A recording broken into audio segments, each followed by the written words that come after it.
this is a pretty infamous go-kart for racing. It's got the 100cc two-stroke. It actually makes a lot of power and it does like 100 kilometers an hour. So we're gonna put some PVC on the tires, mod the knuckles, get Eli, my son over here, driving in the pits. John here, the track owner's got this little section pyloned off for us. We're gonna make drifters out of these little kids. And then, you know, maybe we'll do a whole build series on making a drift car out of like an E36 or something cheap. Make like pedal extensions and like a bucket seat for these kids. Because honestly, with the sim at my house and where we live, it would be a lot easier for them to get into drifting than it would be to get in anything else, because we don't have go-kart tracks, we don't have race tracks really, and then I'm drifting obviously, so it seems like it's the easiest path of least resistance. Plus we were in Drift Masters and we saw a 10 and 12-year-old drive around in the stadium, so he's currently 7 turning 8, she's currently 10, it's the perfect time. So we've got the go-kart here. As you can see, we do have options here for different settings, but when you turn a go-kart, the lead wheel jacks up like crazy because of the caster, the KPI, all these different angles. And you see this tire come off the ground. This tire is also barely turned. What's happening is, because of the jacking here, it actually creates a 3-point contact where it'll lift this tire. So when I'm turning, this tire will actually preferably be off the ground or have as minimal contact on it as possible. And the reason for that is because this is essentially a welded diff. It's a solid axle. If you try to turn a solid axle, the tires are fighting against each other and you're not going to go very fast. So a go-kart purposely jacks the inside wheel to lift the inside rear wheel, giving you a faster corner speed. And if you actually want to be faster in a go-kart, you lean your body to the outside, not to the inside. There's all kinds of little tricks like that when it comes to go-karting, and the science of these karts is crazy on how particular some guys get at the top level, but that's just a little bit of info. We're gonna make it drift instead of race. Small improvement. We're not gonna eyeball it, we're gonna measure and drill, but I'm not measuring like the Ackerman that I'm putting in it right now. I'm just making it better.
You ready for this?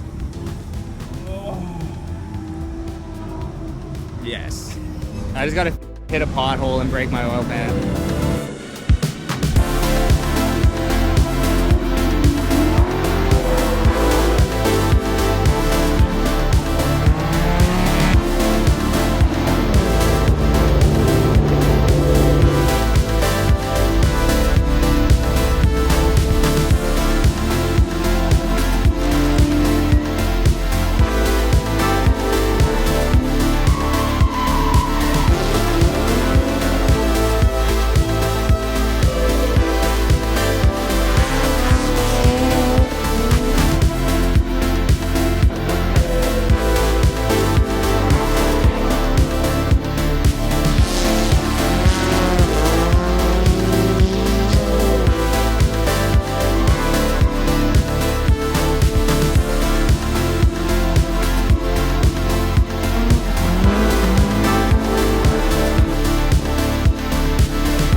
I made thinner bands so that the tire kind of bulges around it, and it gives you just a little bit more grip.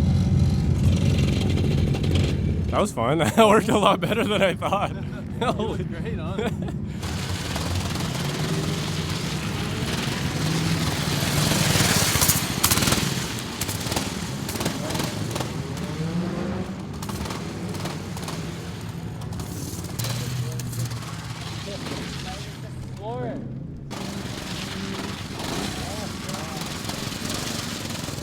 Yo!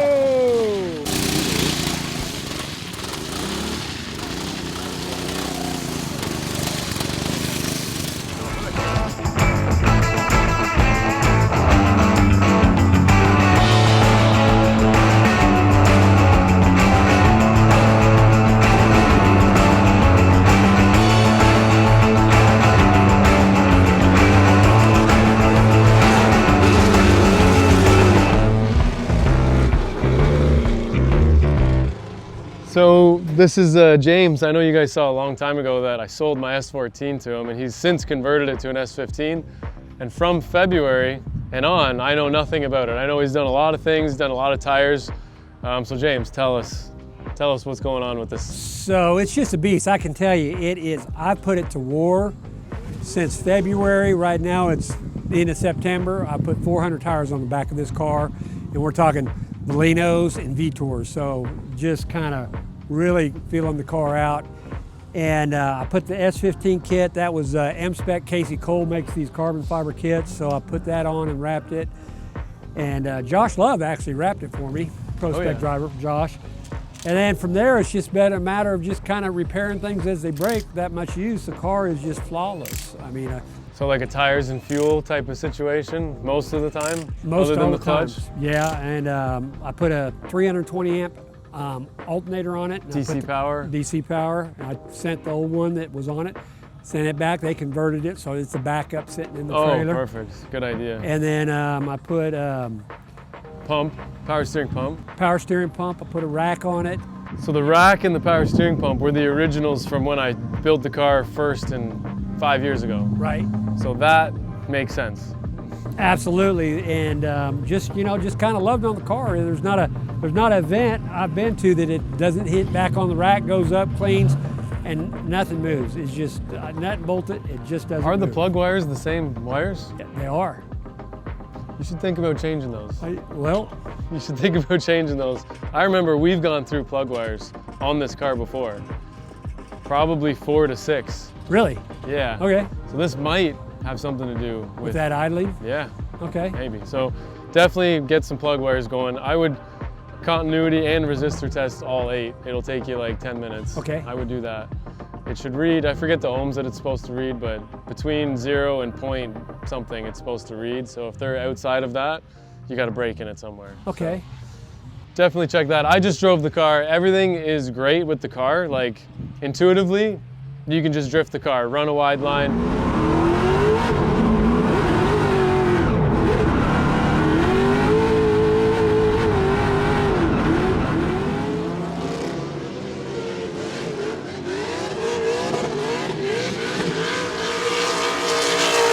I would say it felt weathered because he's run 400 tires through it. So usually at this point, we're doing an engine refresh, we're doing a body refresh.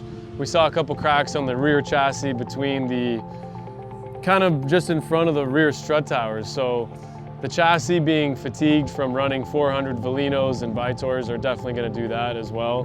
The unibody S14, this car, remember, was Dave Briggs' car in Formula Drift like 10 or 12 years ago. And then I had it. I beat the snot out of it. Now James has it, he's beat the snot out of it. We put so many clutches through it.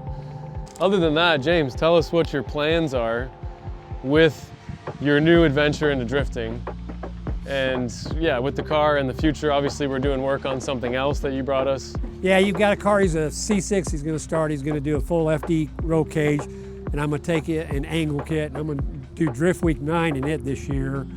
And then from there, I'll send it back to Josiah, and we're gonna try to build a car just like he's running now, the C6. This one, I'm trying to get my license. So my research is the oldest person to get a Formula D license was 52 years old. I'm 63. I want to set the new record. So that is what this car is doing for me, is I'm competing in every Pro-Am event I can find, in every drift I can find to learn.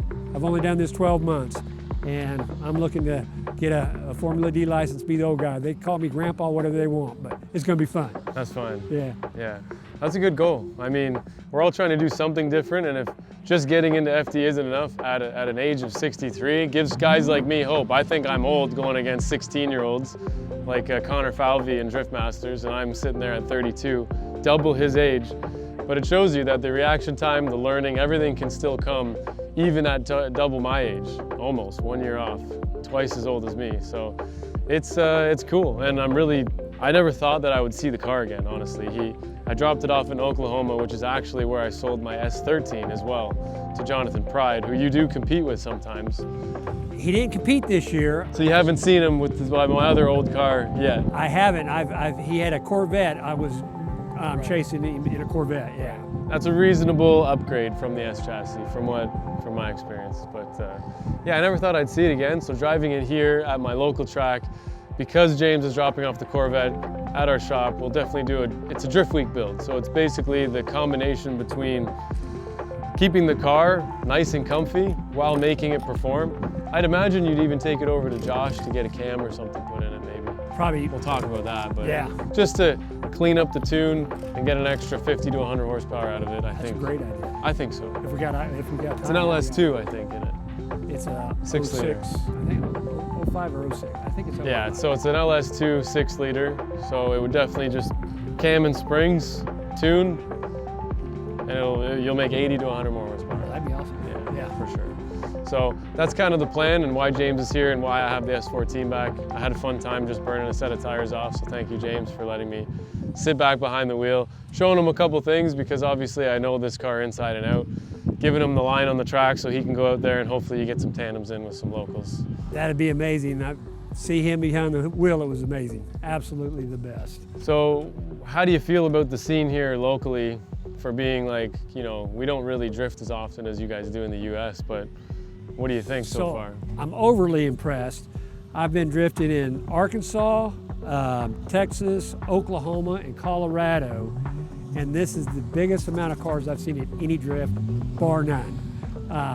There's one that happens in Dallas that will have this number of cars, but half of them are show cars. They do a show and drift. Nice. But strict drift event, I've never seen this amount of cars on the track. And it's a nice track. It's an amazing track. I mean, I wish I could really let you run the larger track that we used to do. This car would really get to like open up, but you would only be able to do one lap. Right. That would be the problem because the speed of the corners is so high. You just blow them off, and then it kind of takes the fun out of it. It'd be a fun lap. Yes, exactly. Yeah, the fun factor, the time, it doesn't really match up very well, but it's worth it usually. If you can afford the tires, then it's a blast. I asked around. I think you got what, 100 plus cars here today? For sure. Amazing. Big event for us down there that I've seen is 30 to sometimes 50, 30 to 50. So that's crazy. Twice the size. Up here in Ontario, where it's cold half the year, right? Like this will be covered in snow in a couple months. It is nice. Like this is one of the bigger turnouts this year. I think our first event was pretty big, kind of dead in the middle, and then this one is probably the biggest one so far. But we used to get 150 to 200 a couple years ago. Wow. Yeah, it used to be insane. People get a little crazy here at night too. It's a good time. That's good for hanging out with everyone. Yeah. It's like you're going camping, but then you get to drive all day. So. That's exactly. Yeah. Best the atmosphere is great. I haven't met anybody that wasn't overly nice. Great place to come. Yeah, it's Canada. Yeah. It must be the healthcare or something. It is. Anyways, guys, thank you guys for watching. I don't know if you're taking any more video or not, but also had a good time with Eli. We're kind of tuning in the Ackerman on the go-kart and then finding a little more grip in the tire. We overinflated it, made the ring smaller, and it gave him quite a bit more traction. So that's actually just a fun little thing that they're doing. Still not quite enough grip. It's almost there, but it's cool to see like how he learns versus spinning out immediately to then being able to hold it to then like doing a corner. Just to see how quickly kids learn is really impressive. So you'll see a couple clips of that. But anyways, that's the end of this video. See you guys on the next one. We're gonna be building another C6, so we'll have 4 total at the shop. We definitely know these cars well at this point. So anyways, see you on the next one.